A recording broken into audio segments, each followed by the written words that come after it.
Hello, Flat Earth researchers, debaters and debunkers. I made an interesting observation the other day when looking at the sunset, as one tends to do when thinking Flat Earth all the time. The sun had already gone down beyond the point that I could see it, but it was leaving this pink tinge in the clouds just for a few seconds, and I managed to capture it. So I'm going to roll the video in a minute, but you can see the pink clouds down in the bottom left there, and then further up to the right you can see the moon, which I'm going to zoom in on. And what I found very, very curious was that the moon seemed to be reflecting the pink tones we can see down here. So as we zoom up there, you can see these pink hues on the moon as well. Obviously it was a bit difficult to make out with the eyes, but that's what I was recording in the camera. So I had a quick look at timeanddate.com, and we can see here that the sun was setting at about 6:11 in the evening and at a west-southwest heading, which I've then illustrated on this other sun and moon map on timeanddate.com. So I've marked Phuket with a red star and a red arrow showing the heading of the sunset, which was west-southwest, and worth pointing out that the sun and moon were relatively close to each other on this particular evening. So I've just made a simple illustration of this based on the flat Earth scenario. We have the house down on the left there with the star on it, and the time was about 6:10 p.m. and we are looking in a southwesterly direction. We have the kind of grey clouds up there and then the pink clouds behind those. And up above we have the moon, which seems to be reflecting sunlight, as we are told it does, but also seems to be reflecting the reflected light from the pink clouds. And of course in this scenario we have the sun way off in the distance beyond the horizon and shining up at the higher moon. So here's an illustration of the angles at which the sun and the moon could be seen at, or their altitudes from our location in Phuket. Now obviously with the sun already set at 6:10, it was at the 0 heading, which is when measuring celestial objects, 0 is your horizon. So all celestial objects and their altitudes are measured from 0 at the level of the horizon, wherever you are, up to 90 degrees, which is looking straight up. And then the heading would be the direction you are facing in order to see the star, moon or sun in the sky, whether it's east, west, north or south, depending on which direction it's coming at you from. So going back to timeanddate.com, we can see that the moon was at a heading of west-southwest and at an altitude of about 35 degrees on the way down towards the horizon, heading in the same direction as the sun.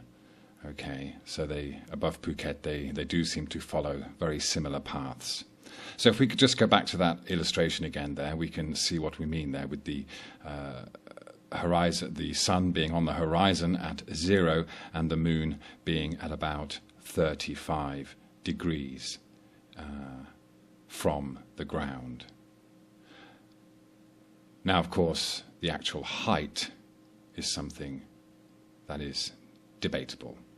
But let's have a look at how this pans out with perspective.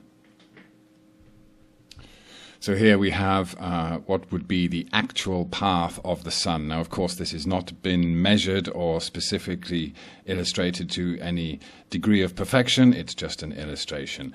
But this is essentially what's supposed to happen. The sun goes over our heads and carries on the same altitude above the flat Earth in a westerly direction in its anti-clockwise circle above the Earth. Okay, so here we can see the actual path of the Sun. And then if we show what happens to our perspective of the Sun as it gains distance from us, as with any other object like an aeroplane or a hot air balloon or even a bird, flying off into the distance, maintaining the same altitude above the Earth, our perspective will make that object, or here the Sun, sink down to the horizon. Okay, so let's make a quick comparison. While the sun was setting in Phuket at about 6 p.m., it was nearly 1 o'clock in the afternoon in Namibia, in South Africa.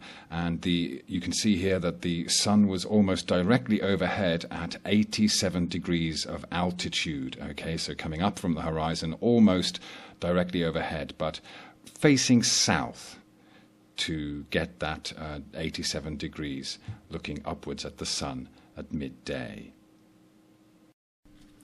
So once you have these angles and headings and the azimuthal direction as well, you can then start to do some math to look at where the sun and moon were above the Earth based on the angles and the distances between them.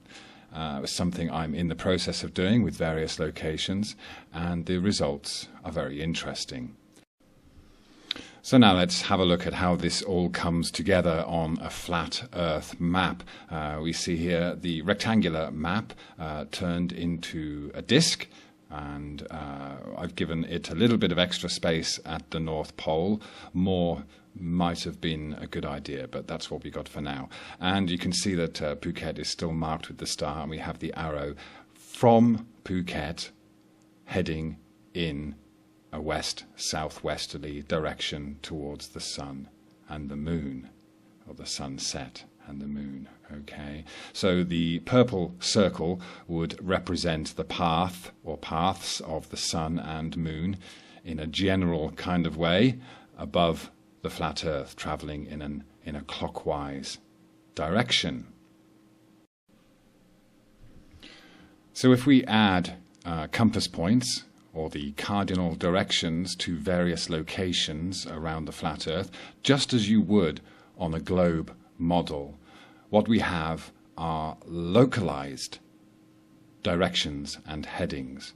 So every time you move, wherever you go, inside the equator or outside that equatorial line, even if you are outside of it or south of it, it is still possible to have a sunrise to the southeast of you as it comes around.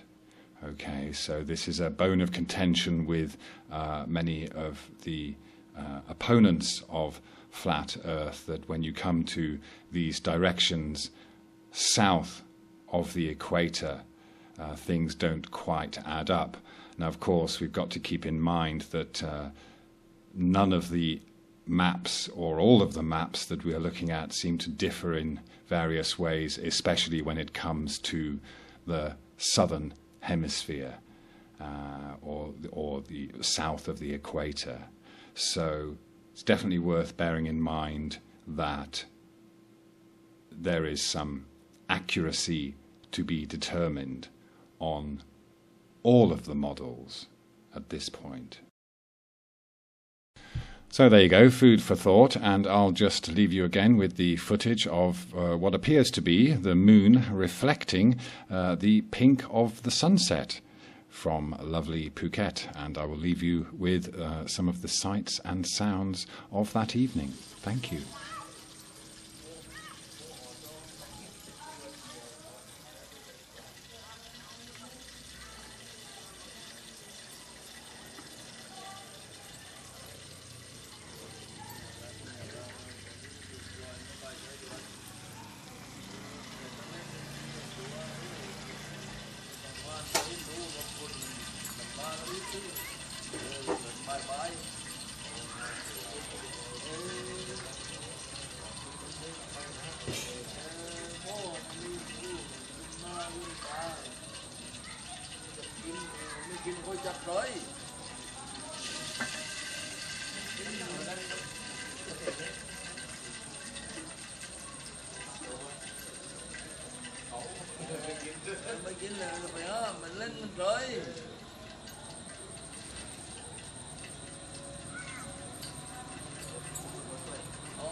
Wow.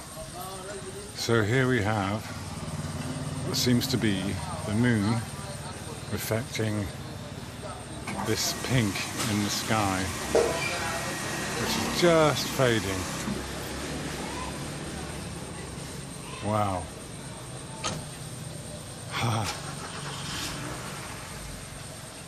Wouldn't you say that makes it localized?